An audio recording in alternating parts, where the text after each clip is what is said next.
Hi all, welcome to KKS kitchen. இன்னைக்கு நம்ம பார்க்க போகிறது ஒரு கிச்சடி வெரைட்டி. அதாவது நம்ம பச்சை பயிரை வச்சு பண்ணக்கூடிய ஒரு டிஷ்ஷு.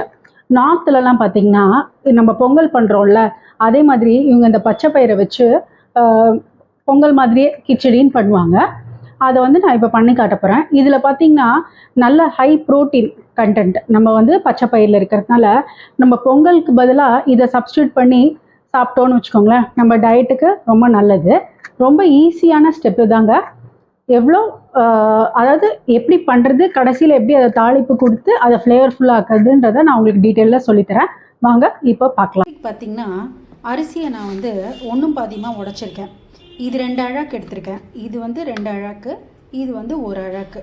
ஸோ 2:1. இதை ஒன்றா சேர்த்துட்டு நல்லா ஒரு 3 டைம்ஸ் அலம்பிட்டு 1 ஹவர் ஊற வைங்க. 2-3 டைம்ஸ் நல்லா வாஷ் பண்ணிவிட்டேன், ஊற போட்டிருக்கேன். இதில் பார்த்திங்கன்னா இந்த ஸ்ப்ளிட்டு தால் தான் இந்த வாட்டி நான் எடுத்திருக்கேன். அதுதான் நான் கடையில் வாங்கினேன். அதனால நான் அரிசியை உடைச்சிருக்கேன். சப்போஸ் உங்ககிட்ட முழுசாக இருந்ததுன்னு வச்சுக்கோங்களேன், இந்த தால் ஸ்ப்ளிட் ஆகாமல், அதை வந்து நீங்கள் அரிசியோடு போடலாம், இப்போவும் போடலாம். பட் வந்து நல்லா குழவா வரட்டும்ன்றதுக்காக ஸ்ப்ளிட் பண்ணி வச்சுருக்கேன். இது நல்லா ஊறட்டும். இப்போது நம்ம ஊற வச்சு ஒரு 2 ஹவர்ஸ் நல்லா ஆயிடுச்சுங்க. நல்லா சோக் பண்ணிட்டேன். இப்போ இதை நம்ம எப்படி குக் பண்ண போகிறதுன்றத பார்க்க போகிறோம். கிச்சடிலாம் பண்ணும்போது நம்ம குக்கர் பேஸ் வந்து கொஞ்சம் ப்ராடாக இருந்தால் நல்லாயிருக்கும். ஏன்னா நல்லா தண்ணி வச்சு குக் பண்ணணும். ஸோ அது குக் ஆகிறதும் நல்லா மலர்ந்து குக் ஆகும். ஸோ இந்த மாதிரி ஒரு பெரிய ஒரு ப்ரெஷர் குக்கர் வச்சுட்டு அதில் ஒரு 3 ஸ்பூன் எண்ணெய் ஊற்றி வச்சுருக்கேன். இது ஹீட் ஆகட்டும்.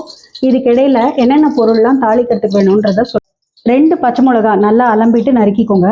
கொஞ்சம் இஞ்சி, கருவேப்பிலை, பட்டை கொஞ்சம், மிளகு கொஞ்சம், அப்புறம் நம்ம கிராம்பு க்ளோவ்ஸ் இருக்குல்ல, அது ஒரு 3-4. அப்புறம் பெரிய ஏலக்கான்னு விற்குங்க, கருப்பு கலரில் இருக்கும். அது உங்ககிட்ட இருந்தால் போட்டுக்கோங்க, இல்லைன்னா விட்டுடுங்க. நம்ம அந்த சின்ன ஏலக்காய் போட வேண்டாம். இது இருந்ததுன்னா இது 1. இது தாங்க நம்ம இப்போது தாளிக்கிறதுக்கு யூஸ் பண்ண வேண்டியது. பேனில், அதாவது குக்கரில் வந்து நல்லா ஆயில் ஹீட் ஆகிடுச்சு. நான் ஒரு பொருளாக தாளிப்புக்கு உண்டானதாக போட்டுடுறேன். நல்லா ஃப்ரை ஆகிட்டு இருக்கும்போது நான் அந்த சோக் பண்ணி வச்சுருந்த தாலும் ரைஸும் இருக்குல்ல, அதை போட்டுற போகிறேன். தண்ணி எப்படின்னா ஒரு போர்ஷனுக்கு 3 போர்ஷன். இப்போ நீங்கள் 3 டம்ளர் நம்மளோடது, 2 டம்ளர் அரிசி அண்ட் 1 டம்ளர் தால், அதுக்கேற்ற மாதிரி நான் தண்ணி ஊற்றிருக்கேன். தேவையான அளவு உப்பு போட்டுக்கலாம். நான் ஒரு 1.5 ஸ்பூன் உப்பு போட்டிருக்கேன். இதையும் போட்டுக்கலாம். இது நல்லா கொதி வந்தபோது நம்ம லிட்டை போட்டுட்டு ப்ரெஷர் குக் பண்ணலாம். என்னோடய குக்கரில் ஒரு விசில் வந்தால் கரெக்டாக இருக்கும். அது மாதிரி நீங்கள் ப்ரெஷர் குக் பண்ணி வச்சுக்கோங்க. அதுக்கப்புறம் சொல்கிறேன். நான் உப்பும் போட்டுட்டேன். இதை நம்ம ஜென்டிலாக ஒரு வாட்டி கலக்கி விட்டுப்போம். நல்லா கொதி வந்தோடனே ப்ரெஷர் குக் பண்ணுறது பெட்டர். அதுக்கப்புறம் மெயினாக இது குக் ஆனவுடனே தான் நம்ம ஒரு தட்கா கொடுக்கணும், அதாவது ஒரு தாளிப்பு கொடுக்கணும். அப்போ தான் வந்து நம்ம கிச்சடி கரெக்டாக இருக்கும். இப்போதைக்கு பேசிக்கானதை போட்டு அதோடு இது குக் ஆகணும். நம்ம குக்கரில் அதை வேக வச்சிட்ருக்கோம். ஒரு விசில் வந்துருச்சு, நான் ஆஃப் பண்ணிட்டேன். அதுக்குள்ளே நம்ம தட்கா கொடுக்கறதுக்கு, அதாவது தாளிப்பு கொடுக்கறதுக்கு என்ன வேணுன்றதை பார்த்துட்றேன். இப்போது நல்லா ஒரு 1.5 குழிக்கரண்டி நெய் எடுத்துக்கோங்க. அது நல்லா இது மாதிரி உருக்கினோடனே என்னெல்லாம் போட்டு இப்போ வந்து நம்ம தாளிக்கணும் அப்படின்றத சொல்லிடுறேன். கருவேப்பிலை, அதுக்கப்புறம் வந்து கேஷ்யூ நட்ஸ் இந்த மாதிரி சின்ன சின்னதாக உடச்சி வச்சுக்கோங்க. அதுக்கப்புறம் பார்த்திங்கன்னா நம்மளுக்கு வந்து ஜீரா ஒரு 1.5 ஸ்பூன் வேணும். அப்புறம் வந்து நமக்கு வந்து குழம்பு மிளகாய் பொடி, இல்லைன்னா உங்ககிட்ட சப்ஜி மசாலா அந்த மாதிரி ஏதாவது இருந்ததுன்னா அது 1 ஸ்பூன், கரம் மசாலா ஒரு 1/2 ஸ்பூன். இதுதான் நமக்கு தேவையான பொருட்கள். இப்போ இதை எப்படி பண்ணுறதுன்னு பார்த்துடலாம். இந்த கீ நல்லா சூடான உடனே நல்லா நம்ம ஒரு 1.5 ஸ்பூன் ஜீரா போட்டுடலாம். இது நல்லா பொரியும் போது கேஷ்யூ ஆட் பண்ணிக்கலாம். நெய்ங்கிறதுனால கொஞ்சம் பொங்குங்க, அடுப்பை சிம்லேயே வச்சு பண்ணுங்கள். அதுக்கப்புறம் பார்த்திங்கன்னா பெருங்காய பொடி நம்ம எவ்வளோ குவான்டிட்டி எடுத்துருக்கோமோ அதுக்கேற்ற மாதிரி இதில் சேர்த்துக்கலாம்.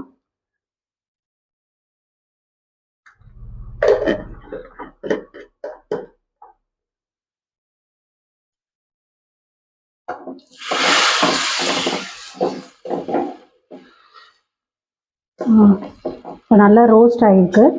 இந்த டைமில் என்ன பண்ணணுன்னா, நான் சொன்னல குழம்பு மிளகாய் பொடி இவ்வளோ போதும். கேஸ் ஆஃப் பண்ணிவிடுங்க. ஏன்னா இது வந்து கருகாமல் இருக்கணும். ஸோ இதை நல்லா கரண்டியால் கலக்கி விட்டுக்கலாம். நம்மக்கிட்ட கரம் மசாலா இருக்கும்ல, அது சின்ன ஸ்பூனில், அதாவது நம்ம பெரிய ஸ்பூன்னா ஒரு 1/4 ஸ்பூன் இதை போட்டுக்கோங்க. அப்புறம் கொஞ்சமாக கருவேப்பிலை ஏற்கனவே நம்ம போட்டிருக்கோம். ஸோ இது ஓரளவு இது ரெடி ஆகிடுச்சு. குக்கரை ஓப்பன் பண்ணி நம்ம அது வெந்துருச்சான்னு பார்க்கலாம்.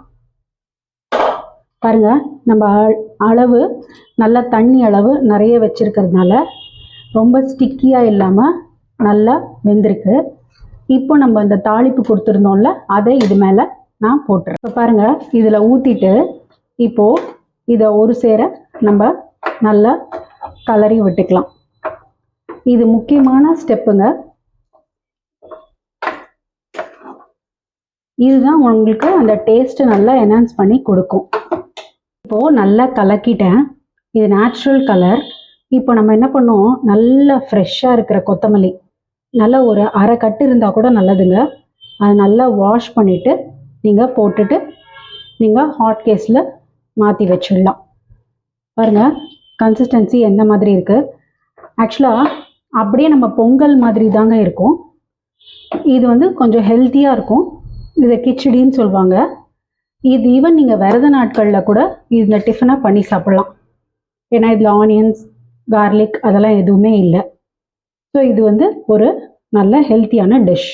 சர்வ் பண்ணுறதுக்கு முன்னாடி இந்த மாதிரி ஒரு ஸ்பூன் நெய் ஊற்றி வச்சுக்கிட்டிங்கன்னா இப்படி எடுத்து இப்படி போடும்போது நம்ம பொங்கல் போடுற மாதிரி விழணும். இதுதாங்க இதோட பர்ஃபெக்ட் கன்சிஸ்டன்சி. எவ்வளோ அழகாக வந்திருக்கு பார்த்தீங்களா? சர்வ் பண்ணும்போது பார்த்தீங்கன்னா இந்த மாதிரி கொத்தமல்லியை கார்னிஷ் பண்ணிவிட்டு கொடுத்தீங்கன்னா, நெய் ஊற்றி மேலே கொடுத்தீங்கன்னா ரொம்ப ரொம்ப அருமையாக இருக்குங்க. இதுக்கு நீங்கள் தொட்டுக்க வந்து தேங்காய் சட்னி, இல்லைன்னா நம்மக்கிட்ட இருக்கிற நல்ல காரமான ஊறுகாய், ஆவக்காய் இல்லைன்னா மேங்கோ பிக்கிள், அது மாதிரி ஏதாவது கொடுத்தீங்கன்னா ரொம்ப ரொம்ப சுவையாக இருக்கும். ப்ராசஸ் எப்படின்னு பார்த்துக்கிட்டிங்கல்ல. இப்போ இதில் பார்த்தீங்கன்னா மிளகுலாம் நீங்கள் சேர்க்காமல் இருந்தீங்கன்னு வச்சுக்கோங்க, தக்காளிலாம் நிறைய போட்டு கடைசியில் இந்த மாதிரி நீங்கள் தாளிப்பு கொடுத்தீங்கனாலும் ரொம்ப ஃப்ளேவர்ஃபுல்லாக இருக்கும். ஸோ இதுதான் ப்ராசஸ். நீங்கள் கொஞ்சம் ஊற வச்சு பண்ணினீங்கன்னா ரொம்ப ரொம்ப நல்லா வரும் அதோட கன்சிஸ்டன்சி. இது ரொம்ப ஈஸியான டிஷ்ஷு. நீங்கள் டிஃபன் பண்ணும்போது ஈவினிங்கில், அதாவது கார்த்தால மட்டும் பிரேக்ஃபாஸ்ட்டுக்கு மட்டும் இல்லாமல் ஈவினிங் டிஃபன் பண்ணுறதுக்கும் இது ஒரு நல்ல ஒரு டிஷ்ஷு, நல்ல சாய்ஸு. இது எப்படி வருதுன்னு நீங்கள் பண்ணி பாருங்கள். வீடியோ பிடிச்சிருந்தா லைக் பண்ணுங்கள், ஷேர் பண்ணுங்கள், உங்கள் கமெண்ட்ஸை பகிர்ந்துக்கோங்க. வேறு ஒரு நல்ல ரெசிபியோடு நம்ம அடுத்த வாரம் பார்க்கலாம். அது வரைக்கும் தேங்க்யூ.